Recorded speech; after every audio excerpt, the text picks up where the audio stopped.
Hi everyone. Ngasi kenone. Aise kenoda koigi Hyundai gi Punya Hyundai koigi Kum and Lampak Opposite Leiba kenoda. Adu showroom duda laaga mayamda koigi asi anoba thungaraba koigi i20 koigi N line nama leibido. Adu mayamda habet chorokpa samnapa magi work around tawraga. Adagi magi anoba hengatpana karino kari de hengatli habado. adu mayamna khangmina se na isi video semjabani ado video si hana thengna haidi nauna thengna biba yaurgadi khoi channel asibu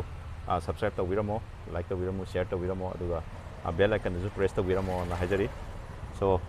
video si dum hauna batawr se matam yam kuina laurkum se awr se dum direct hajik gari si kenone color option je makhal tarup thongna lay mamang da kari moi ahong ba changes to kai na ha haijarake sigi angang ba color ma khoi gi bumper gi da sang na sel ja si me handle e ko adu sigi magi bumper se khoi gi seida sigi eno de si me handle e ko si pos adu ga sigi seida khoi gi problem housing gi design je seida ma khoi gi piano black finish na ko adana ma yauri ko design ja adagi sigi ju yembio magi keno je projector gi type ta moi gi phone lips de yauri adagi seida ko gi N line na basing ma se yauri ko ese N line se da ko gi red se common noi red se dum ro yawi ko adagi sigi magi grill gi design je ma keno du ga di sina kitang sporty we hele ko sa yeng ba angang bagi sali ba mawong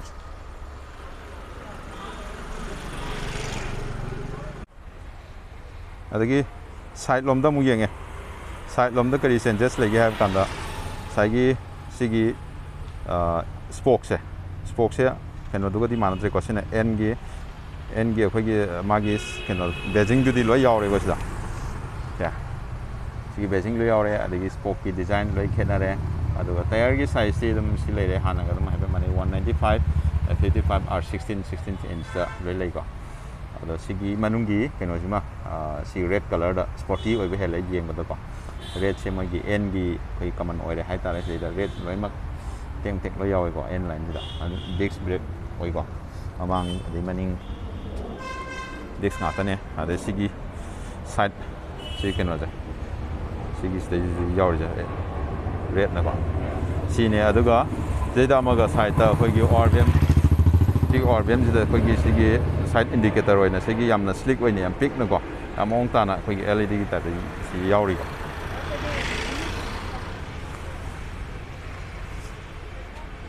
aduga sigi roof siju pura khoi gi black khoi dual tone gi color da ni moina lai si blue siga adu roof sile ko panoramic tu ada sunroof yawa ya sedana si shark fin antenna lere de spoiler lere ko nida i20 gi beijing si da amadi hana ga sei sum si da di sum samane yawi ja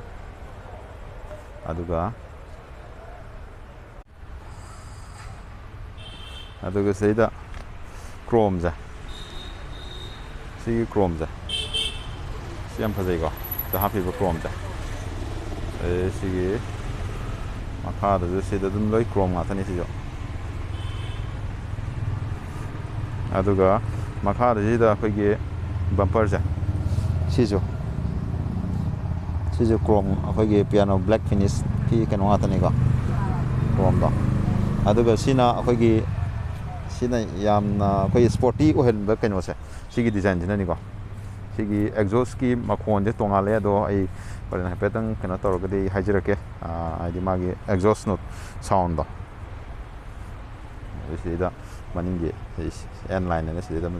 design pi ri go atai ahong ba kasu leite maning da sigi exhaust khatane aduga sigi magi kana to sigi kana kom finish the black na siga ada isi pos juga ꯑꯗꯣ ꯍꯧꯖꯤꯛ ꯁꯤ ꯃꯄꯥꯟꯒꯤꯗꯤ ꯂꯣꯏꯔꯦ ꯀꯩꯁꯨ ꯊꯣꯏꯗꯣꯛꯄ ꯑꯍꯣꯡꯕꯁꯤꯗ ꯎꯗ꯭ꯔꯦ ꯑꯗꯣ ꯃꯅꯨꯡꯗ ꯑꯃꯨꯛ ꯆꯪꯉꯒ ꯌꯦꯡꯁꯤ ꯃꯅꯨꯡꯗ ꯀꯔꯤ ꯑꯍꯣꯡꯕ ꯂꯩꯒꯦ ꯍꯥꯏꯕꯗꯣ ꯀꯣ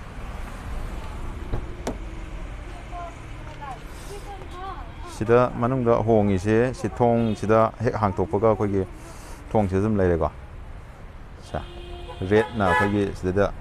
ken tawrise red ki chrome haitare red na finish tawum yawrise adagi hen bai bu sida sida su red ki siven sida red ki ma am yawri ko ada manungda pura sanga gam yengchi ko aduga sida leire koigi front gi koigi driver seat tagi mamangi keno se uri se smaina uiko sina koigi keno ne mamangi instrument cluster duni ko ai horen on taraga bedin jengmina se sisina Hyundai gi batching leire adagi sigi design ja si keno de yaudi ko normal da sigi sima henjala adagi sigi ida n9 nama leise siga ko adagi steering gi sigi magi design spoke se spoke design ja sija dang khenarego sidana hen amuk sporty feel oina na bidam ta moina seida mo khoigi design ki tang change tawraga hapega aduga si loimak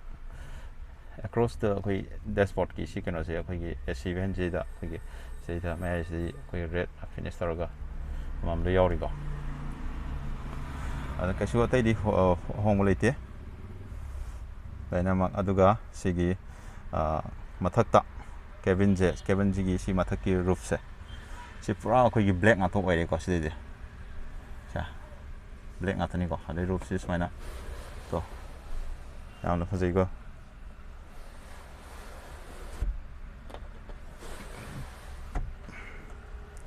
yam phajai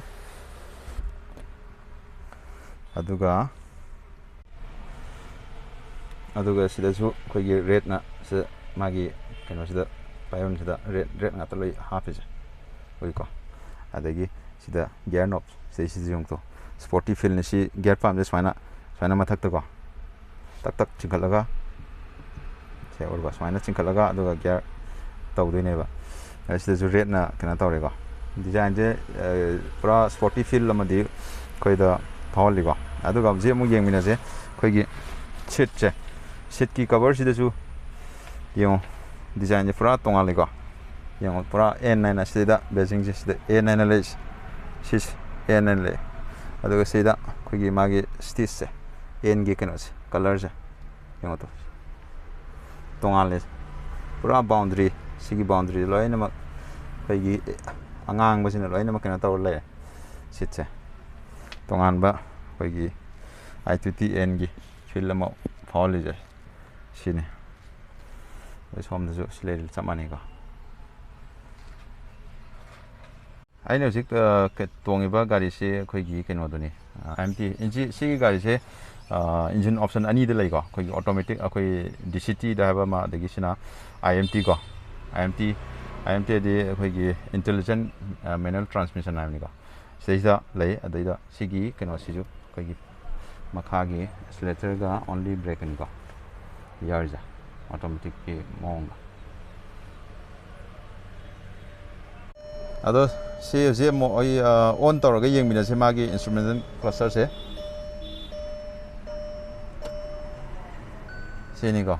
yengbudi am phajai ko pura sporty gi mong ni se da hape magi digital gi ngathane sina koi gi fuel indicator RPM gi som lere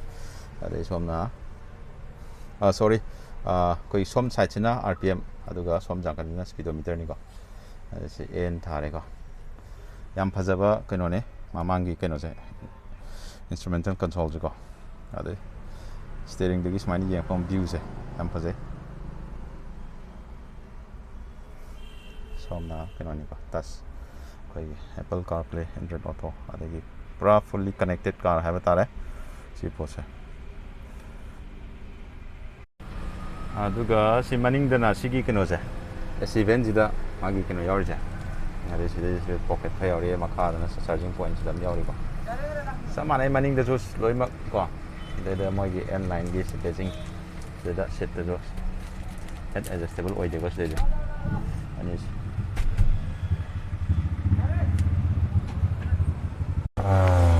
ꯁꯤ ꯂꯩꯔꯦ ꯑꯩꯈꯣꯏꯒꯤ ꯑꯦꯛꯖꯣꯁꯀꯤ ꯁꯥꯎꯟꯁꯦ ꯇꯥꯏꯀꯣ ꯃꯌꯥꯝ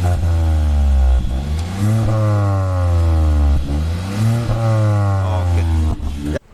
So that's all we have for today. So don't forget to subscribe and like and share. So till then, bye bye. See you in the next video. Take care.